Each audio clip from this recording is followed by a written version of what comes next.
Good morning, every pony. It is I, the athletic brony, Fritz, Rolle, otherwise known as Harmonlight, and welcome all to the Content Creating Workhorses panel. First panel of the day at this year's SeaquestriaFest. Is anybody awake right now? Still asleep.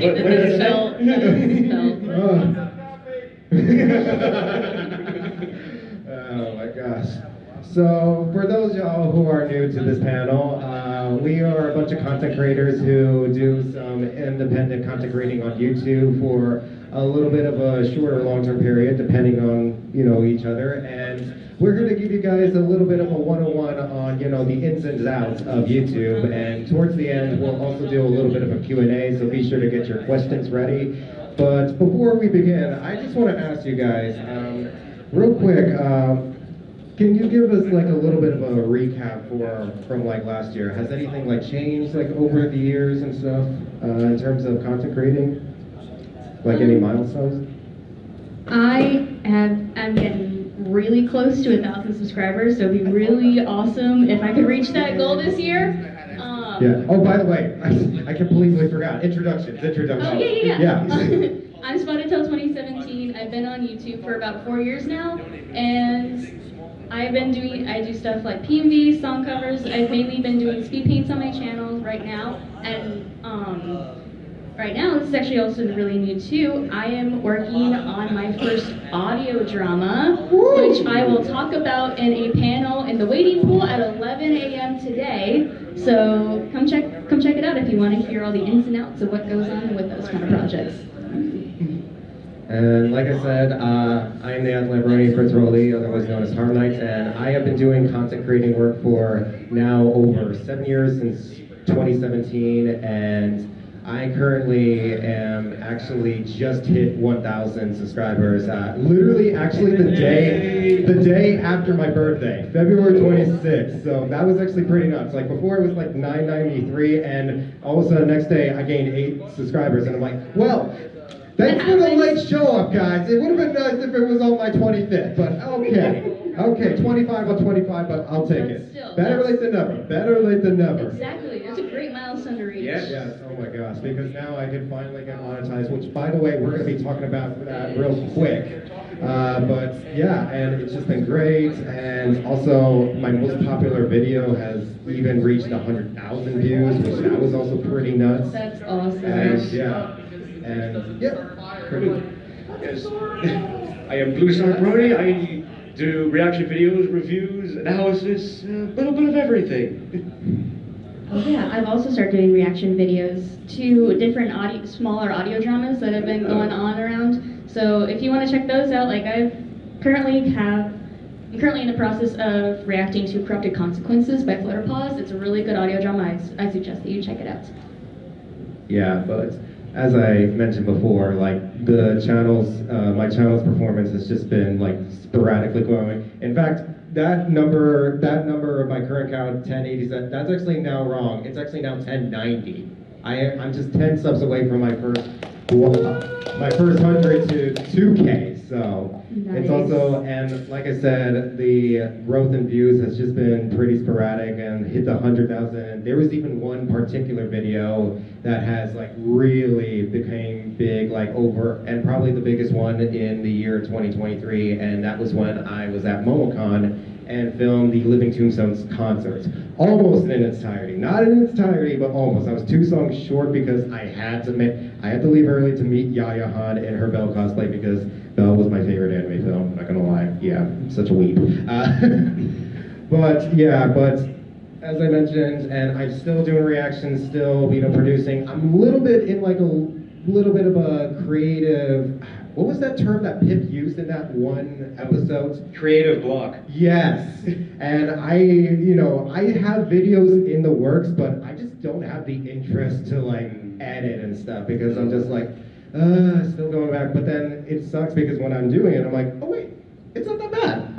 But I always forget about that it's actually, I mean, yes, it is time consuming, but it does tend to be, but it is worth it once you finish it in the end. But Yeah. then again, it does depend on the response because there are some videos where I'm like, dang it, I wish this could perform, but you know, the algorithm and everything. But luckily, I gotta say, that Tombstone vid was definitely, I gotta thank the algorithm for that, especially in October, because for those y'all don't remember, that was the time when Five Nights at Freddy's came out, and spoilers, Living Tombstone's song, Five Nights at Freddy's, was in the end credits, so that was really cool, and I guess that explains why, you know, before it was like 5,000 views, but then all of a sudden, in the last 3 weeks, it gained like an extra 8,000. I'm like, what the heck? And then when I saw the movie, I'm like, oh. Hello?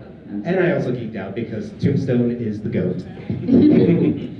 But yeah. But now that we got over to our recap, let's now talk about the do's and the don'ts of YouTube. So, to give you guys a quick, you know, get you guys started, in terms of wanting to do what to do on YouTube, like the right things, you want to try to be able to like upload at a consistent rate. And at a bare minimum, you want to try to upload like, you know, either one vid a week, like that's what I recommend, and also as well as YouTube Shorts, since now those have become like a big source, especially in terms of gaining views and gaining subscribers. Like I recommend doing that. Like even if I do have creative block, I do tend to just, you know, film, because as you guys probably remember from opening ceremonies, I am a competitive golfer, and I have this like occasional short series on in YouTube Shorts called Full Swing Friday, where I just film myself, you know, just doing a full swing, whether that be a drive, a chip, or putts, or whatever. I just show off that, and that tends to gain like, you know, 100 views. But if I ever see like double digits, I'm like, yeah, delete, re-upload. I'm deleting and re-uploading it until it, because I know you guys do see it. I know you see it.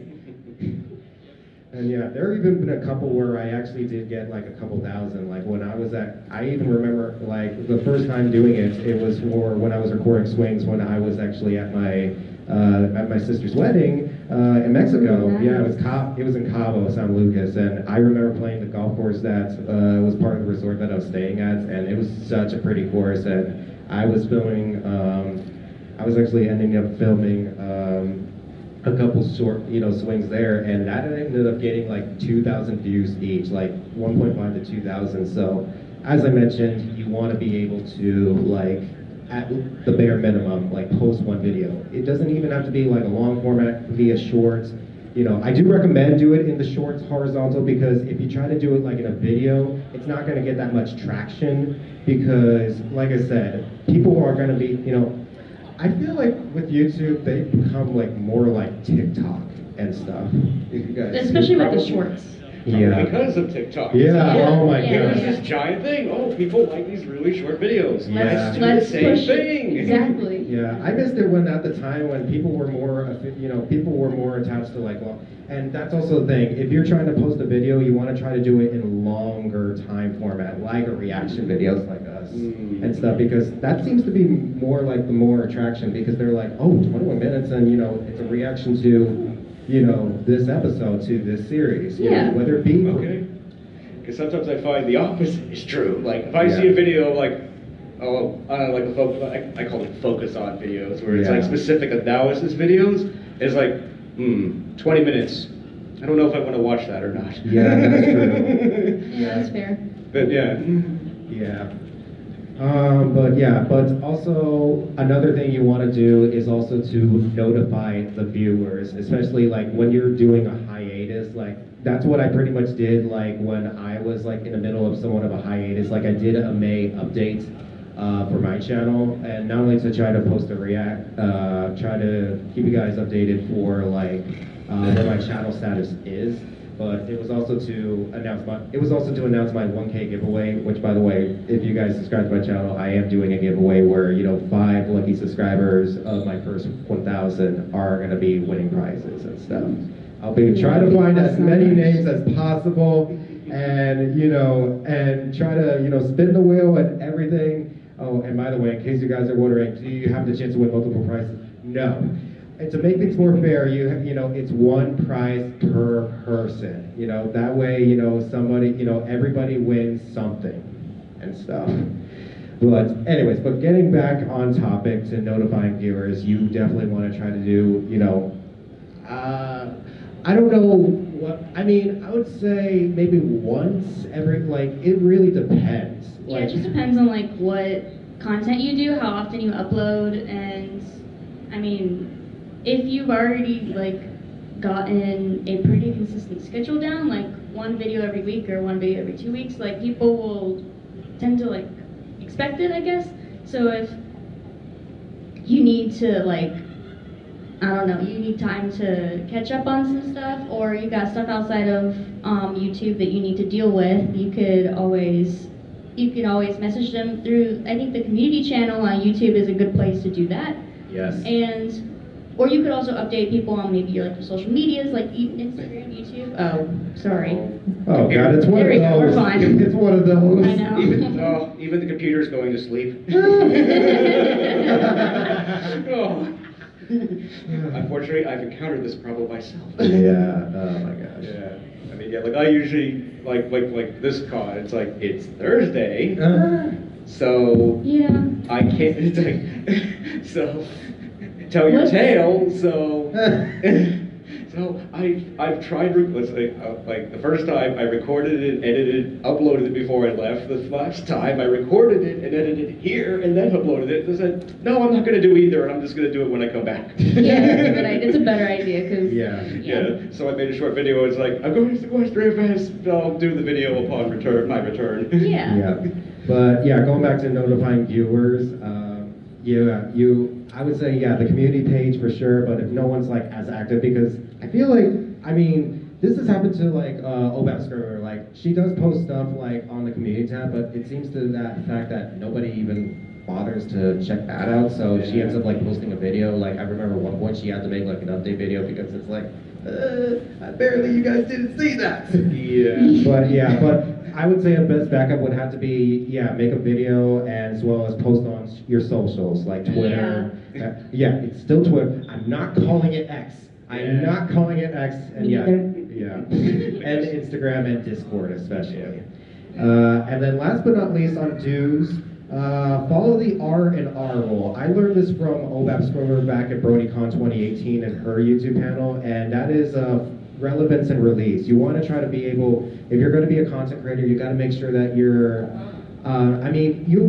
you are allowed the freedom to try to be yourself and try to do stuff that is, relative to your life, but my recommendation, if you are trying to be successful, try to make sure that you're doing a piece of content that is like relevant nowadays, relevant topics, like if you're doing reactions, my recommendation would be, check out latest trailers to, to films, or, the newest episode of your favorite animated series that is going on right now, like Aspen Hotel, Hell of a Boss, like that's what I've been doing, and And you've been reacting to Digital Circus.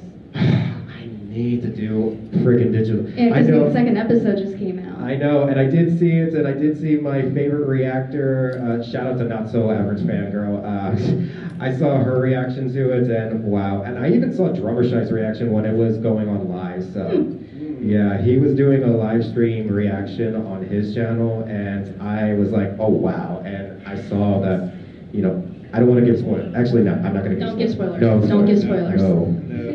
But yeah, but I really need to check that out. And I also heard there was like a pilot to a new animation series called Ramshackle, I think it's called. I don't know. Yeah. I'll have to go look at that. But going back on subject, follow the R&R rule. You want to try to be like relevant and release it like as soon as possible, because most of the time it is gonna work. There are going to be a couple occasions where the algorithm may not play in your favor, because that has happened to me. Like one time I did post a review video to the 2018 Halloween movie, and it was literally like days after it came out, and as of right now, like 6 years later, it still has double digits.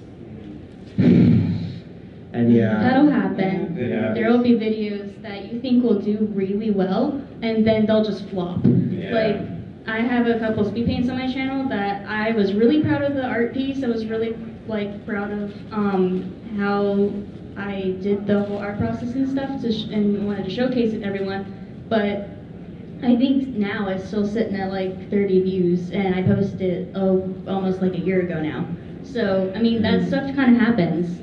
Yeah, but at the same time, as long as you just posted it and as long as it's out there, you know, and if it is seen, then just know that at least you achieved that. Because I remember Dusty Cat once said during a Bronies Rack panel, like, just do it. Like, you know, as long as it's there, then, you know, it is there. You know, at least you have that achievement goal. You know, I mean, at least you. I'm mixing up my words. At least it's out there and that people will watch it, and yeah. Boom. All right, and now moving on to the don'ts of YouTube. So whatever you do, don't take like a long hiatus without notifying people. You know, you want to make sure you're keeping things updated, and you know, like I said, you know, feel free to connect to people on social media and everything. And also, don't be too attached to the negativity in the comments. I mean, unless if it's constructive criticism, you definitely want to have that. But if it's just some troll on the internet, just like, don't post a video, you're a loser. Like, don't listen to them. It's they're just being. They're just jerks. Yeah. Yeah. I was Like gonna say that I word. call it Can't say that destructive here. criticism. It's like you're just beating on me and trying to hurt my feelings. That's not helpful. Yeah, don't let It's that like kind jerks. of. Yeah. Exactly. Just go Don't back to let playing that- Minecraft, you damn 12-year-old. Yes. Yes. Yeah, don't let that get to you. Yeah. Definitely don't feed the trolls. Yeah, I mean, after all, there is a delete selection right there. You can get rid of the comment if you don't feel comfortable with those comments Yep. in your comment section. Yep. Totally. I mean, I resist doing that because I don't want to be like, oh, I don't like your comment, but at the same time, if you're being like If bad it's language someone and being a jerk to me, well, I'm not putting up with it. Or to other people in the comment section Oh, too. yeah. Like you don't. Yeah. I had a person who was beating on Generation 5 just because they hated it. It's like, I'm sorry, I tried It's your to... opinion. Was It's this like, a it's your G4 opinion. person? Is it one of those G4 guys? I'm pretty sure it was. Oh my But gosh. yeah, it's But great. yeah, you mentioned language. That leads us to our last don't. Don't break the rules, people. Yes. Do not try to post stuff, whether it be comments or videos that are very explicit. I mean, you Don't want do to that without tags on that video. And exactly, and don't be sure to mark those videos not made for kids, because even with some of those videos being marked made for kids, if you're doing My Little Pony content, and this has been a problem for a lot of bigger YouTubers as well. Yeah.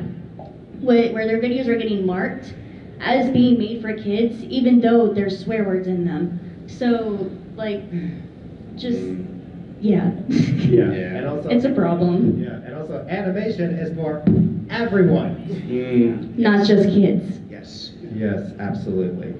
And last, one other key, and a couple other key pointers I want to add is, you know, thumbnails. You want to try to be able to like make sure that your thumbnails are, you know, visually appealing, because that's going to be the first thing that people are going to be able to check out before they even click onto the video.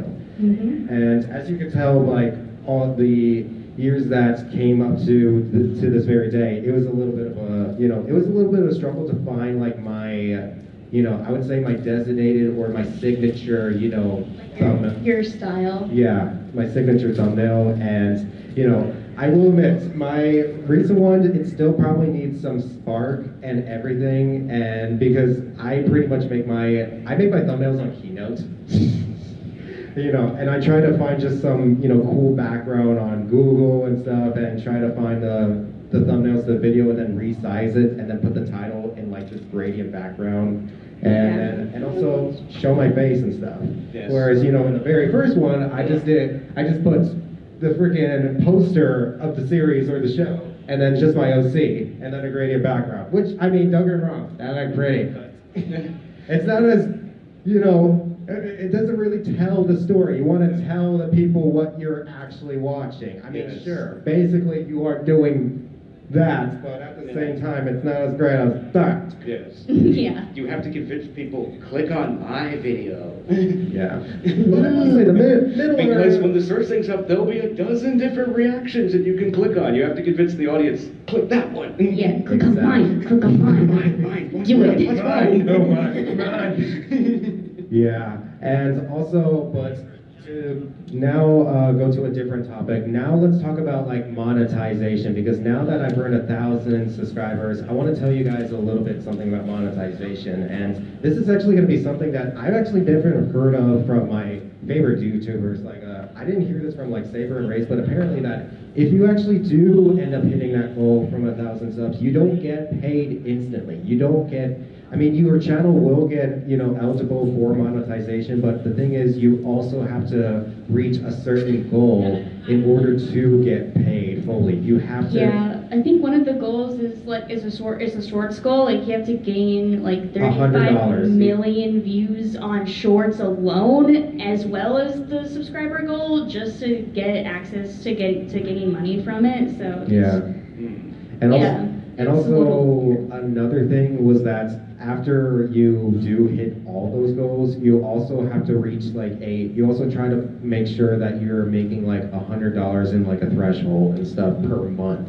And you know, the best I ever done was like $25, you know, per month. So you want to try to be able to like really like produce content, you know, as much as possible that can really attract people, so that way you can earn that payment and actually get money, you know, get money from YouTube. But of course, there's also a side of YouTube where, like, if you don't want to monetize your video, you're just doing it for fun. Like, I mean, you don't really have to worry about that kind of stuff. Exactly. Yeah, like I've never tried to monetize, particularly because most of my videos end up getting matched by Hasbro anyway, so it's like... Yeah, I won't try to monetize my No, videos at all, no. just because of how much of a hassle it would be, and Yeah. I don't want it to become a 9-to-5 job. It's just a hobby that I like to do. But for other people, it's something that they want to do for like monetization and stuff, to gain money from doing that kind of content. So I mean, if you want to do that, I say go for it. I mean, if you don't, go for it anyways.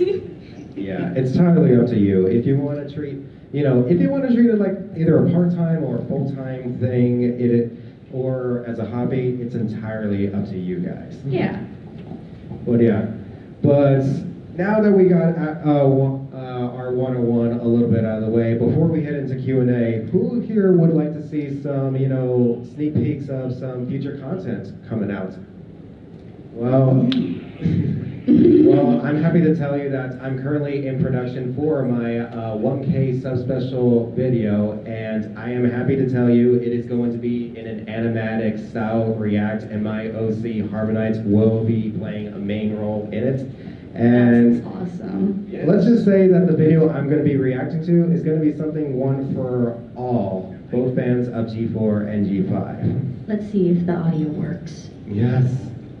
It is I, the Harmonlight, the one who takes flight, shines bright, and loves to sing out in the moonlight. And for this spectacular special, we are actually going to be doing something quite different. We are going to do a react to a review of one of my favorite episodes of Friendship is Magic, Luna Eclipsed. Now, what's interesting about this particular review is the pony behind it. Oh? From G5 reacting to audio drama voice acting, this creative cult has certainly been making a name for themselves in the MLP fandom. I'm talking about the one, the only, my fellow Friendship is Tragic comrade and the good kind of FCC, Rolle Cortez Cult. Oh, that's awesome. Oh my gosh, I cannot tell you how excited I am to finally get the chance to react to Roland on my channel. From the editing to the visuals, I can't make thumbnails like their that. content creators are truly extraordinary. And they're not just a great content creator, but they're also an amazing person. I had the opportunity to meet them ever since I first joined Friendship is Tragic 2, and I'm not gonna lie, they are quite the cult. You didn't hear anything from me? Don't I say let's get our spooky special started, shall we? Okay, so with that, let's and start the... Hello, Harmonlight! Oh my gosh, Rolle? What are you doing here?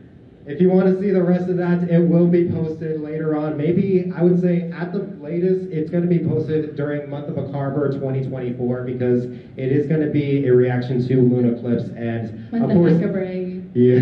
Yeah. And of course, And of course, it wouldn't be a Halloween React without it being posted on Halloween. So be sure to stay tuned to that. And with that, I say let's get down to Q&A. Okay, let's get back to this one. Yes.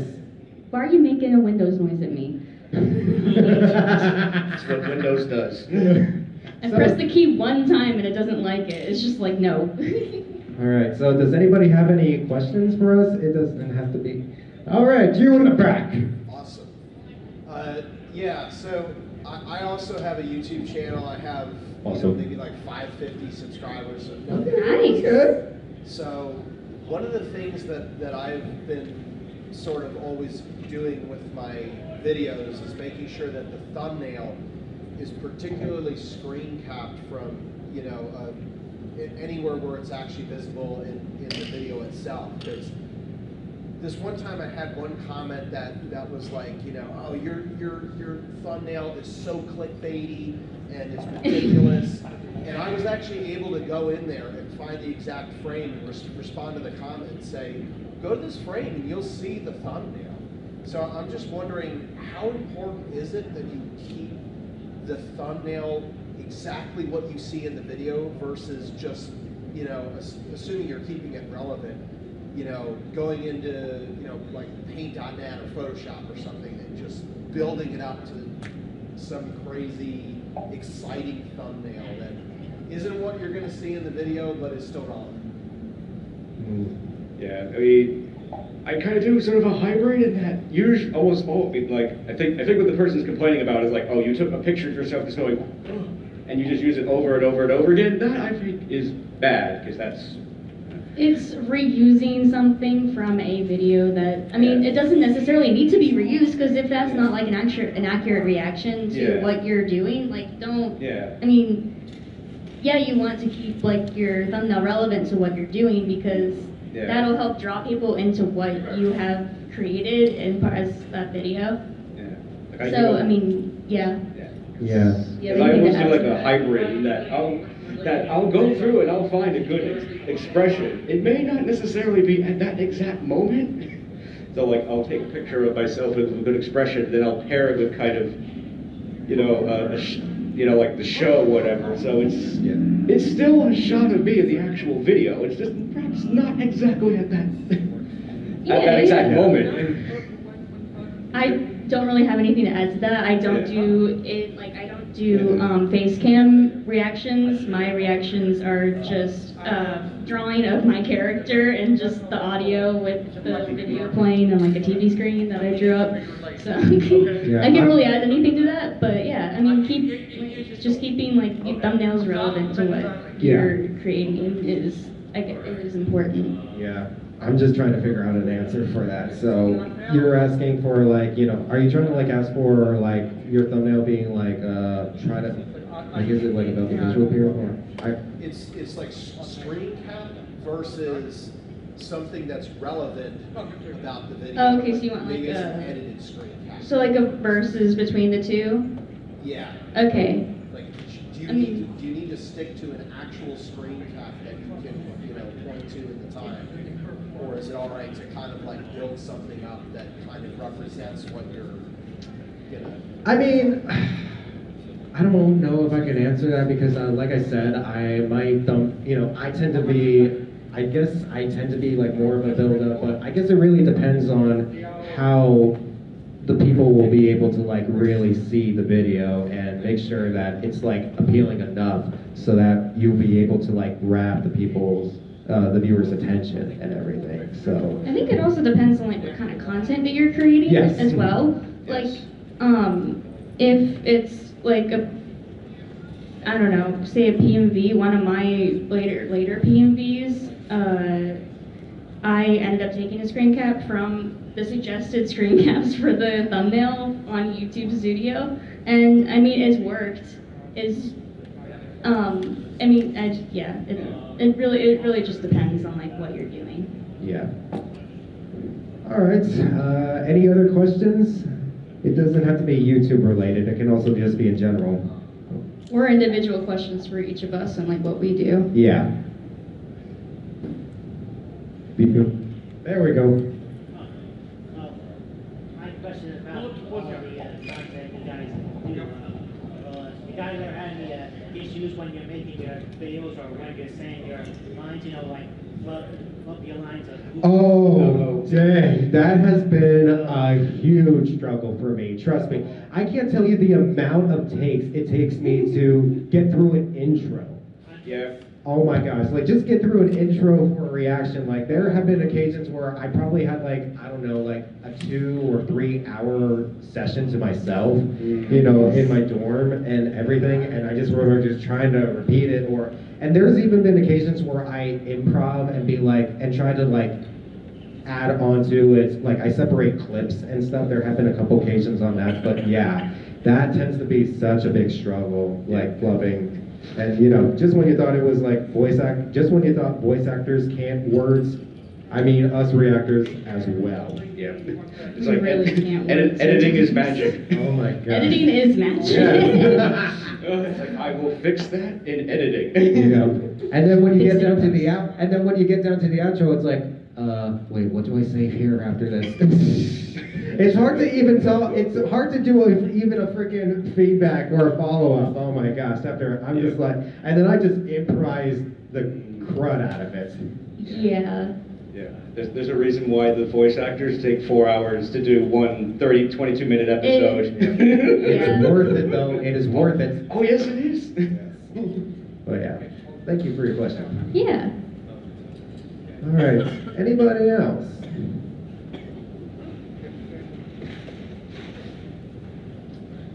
Bueller? Crickets. The silence is deafening. Back in the back.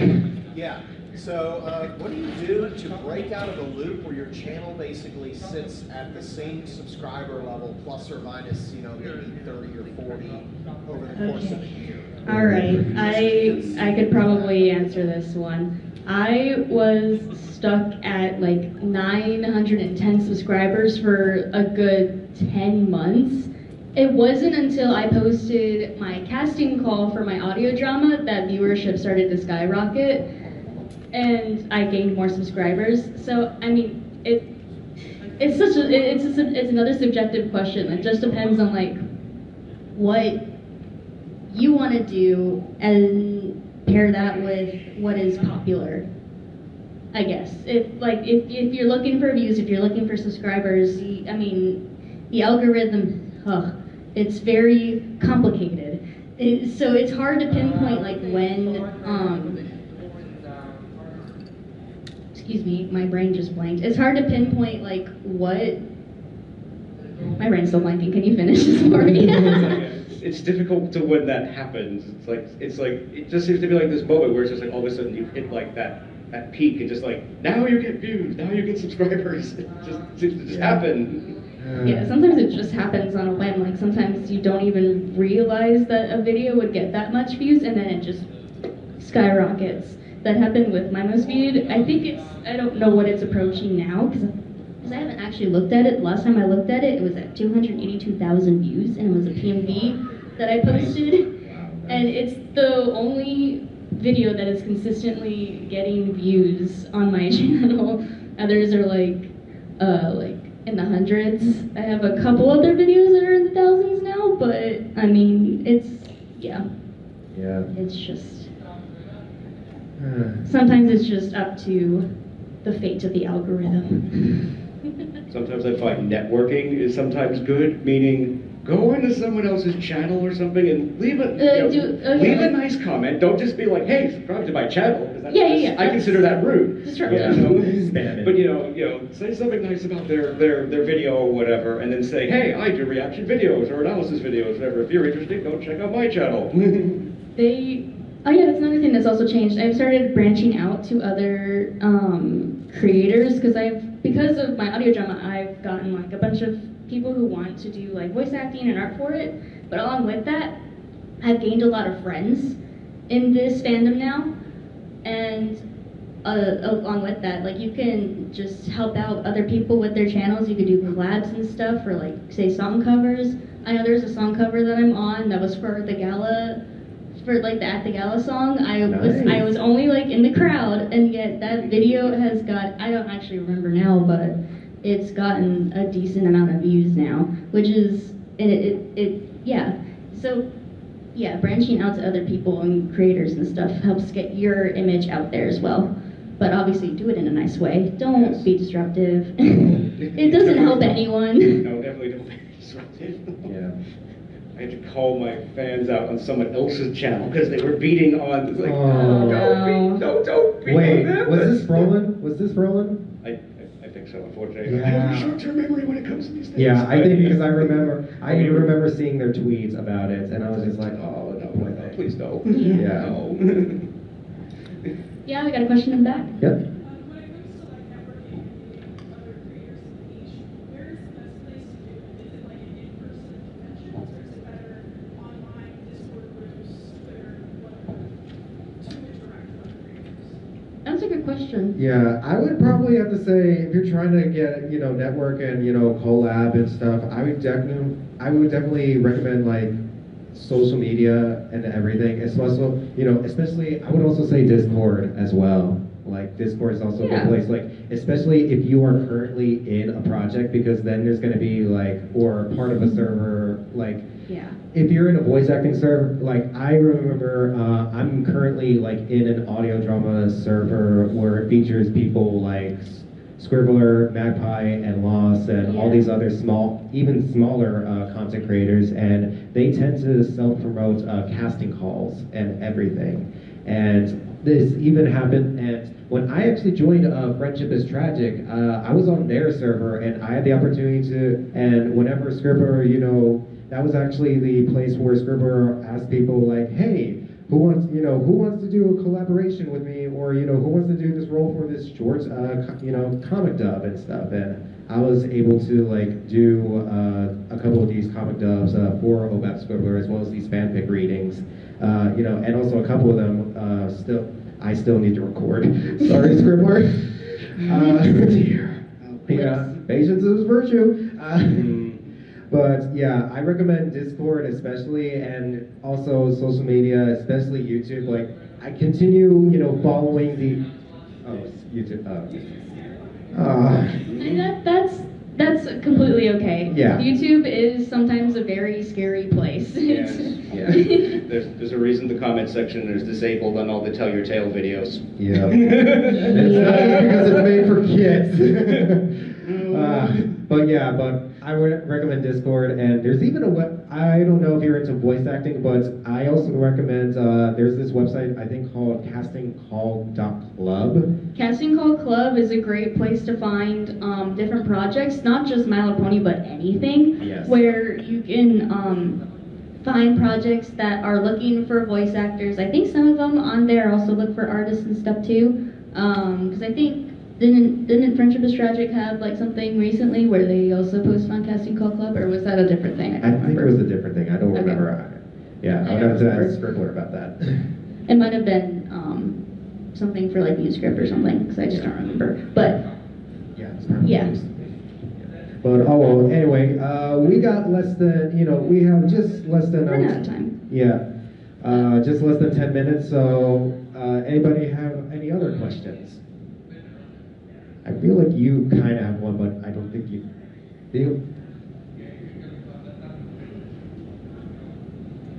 Chirp, chirp, chirp. You can repeat one, yeah.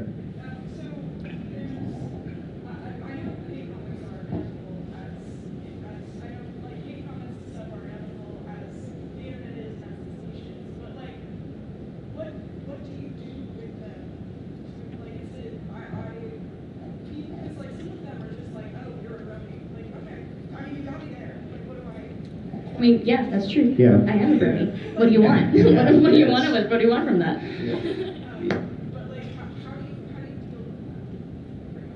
Depends. Yeah, it really depends on the person, because for me, I don't really care. It depends. For me, it depends. I mean, unfortunately, I don't get a lot of comments. So if I leave, I haven't gotten a lot of comments so recently. I see. So. Really, I mean, it depends. Like, it's like, oh, you're a jerk or something, or you're stupid. Okay, fine. That's your opinion of me. But if you're like going into curse words and doing all, it's like, no, I'm not putting up with this. Goodbye. Delete. Yeah, if it's something that's like offensive to. Yeah. If it's offensive to like you or other people in like the comment section and it creates a little bit of toxicity or tension, I mean, delete the comment. It's not worth trying to argue with someone over something that's like that sometimes. Other times it's like, you can, but Again, like I have to go back to the situation with the almost the G5 anti-Brody. It's Yeah. actually a Brody, where it's like, this person was actually trying to get me to dump MOP because they hated G5 so much. And when I realized that, I was really ticked off at that. So it's like, again, my policy on this is, like, if it's just one person, again, I don't get a lot of comments and stuff, so I can moderate it. If you get like thousands of comments, that gets a lot harder. Yeah. But it's like, I try to be, I try to talk it out with them, I try to be nice to them, but if logic doesn't work, then then it's anything might not, then other things might not work in that sense, because some people are pretty stubborn. Yeah, So. because it's like, the policy is I try to talk it out with them, then it's a warning shot across the bow, then every weapon to the magazine, which means block. I hate blocking people. I feel like that's like the last thing I should do. But this person is disrupting. Use it as like a last resort. This Unless person. they're a bot. Yeah, but this person was ruining this for me and my subscribers. I'm not putting up with it. I tried to talk it out with them. They ignored me. So click goodbye. Yeah. You want to beat on G5, you can do it somewhere else. You're not doing it here. Yeah, I think another thing that's just a part. I think that's what we've been saying. A lot of this stuff just depends on like person and what like kind of content that you're doing and how you personally like to deal with those kind of comments in your comment section. Like if you want it to be a friendly space, then like try to promote that. But if something does happen, and like inevitably something will happen like that, don't try to take their comments to heart. Yeah. Because a lot of the time it's trolling, but sometimes they are like, they're just a jerk to be a jerk and like to gain attention and stuff. So I mean, just don't take their comments to heart. Like if they're saying something that's not true to you, don't listen to it. Because I mean, they have an opinion of you that's not true. Because they don't know you. It's the internet. We don't really know anyone on the internet. It took me a while for me to realize this, but it is your channel and your rules, which means sometimes you have to moderate it, you have to handle it. Yeah. But yeah, I mean, again, it depends. If it's just like, I don't like your videos, I think they're stupid, all right, fine. But if they're really just beating on you and doing really bad things, then you have to do something about it. Yeah. Yep. I think are we out of time? No, I think we have like 2 minutes. Yeah, 2 minutes, so we have time for maybe one, maybe two questions, but probably most likely one. So, what do you got? We can always set a couple minutes I don't think no one has any questions. Any last minute questions? I know you're there, Bueller. I feel like you're tempted. I feel. I fall to that temptation.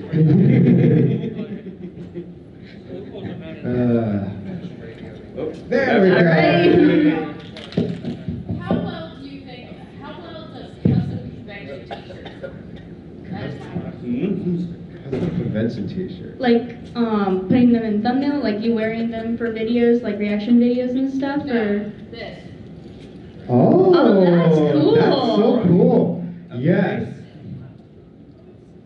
That's really cool. That is so cool. Man, I wish. I wish. That's awesome. You want to know something? I've been dying. Oh my! This has been a reigning thought in my head, but I have been dying for there to be like a cast and crew T-shirt for like the Friendship is Tragic crew. That'd I be would love to cool. go. Like seriously. In fact, one of the events. I mean, one of our events. I mean, in fact, Seven Lion, who is known to creating the title art for that production. I mean, he's one of the vendors, so I might as well probably try to ask him. You know. You gave me a good idea. I want to try to use that idea for my audio drama. If it gets to that point where it's like a big thing, I don't know if it'll actually do that. That's. I But. want to know if it works.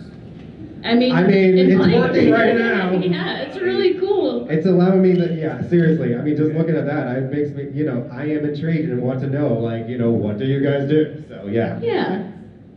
I think All right. I don't know if I think I don't fully understand this, but it's like, having a shirt or something that's unique or special to you. Like I wear this shirt. This is obviously my cutie mark. I wear this shirt in every video I do, pretty much. So it's like a trademark. So that definitely can help in some ways. But Self-promotion yeah, in person. It's like, All right. I think we're out of time. Yep, but- I think we're wrapping up. So thank you guys for coming down to the Content Creating Workhorses panel. I'll be hosting Sports Bronies and the Blue Appreciation panel tomorrow, and I hope you guys enjoy the rest of your SeaquestriaFest weekend. Come to my audio drama production video. It starts in 30 minutes. I'm doing the lessons of friendship. Thank you, everyone. Probably 15 minutes or something. We're good.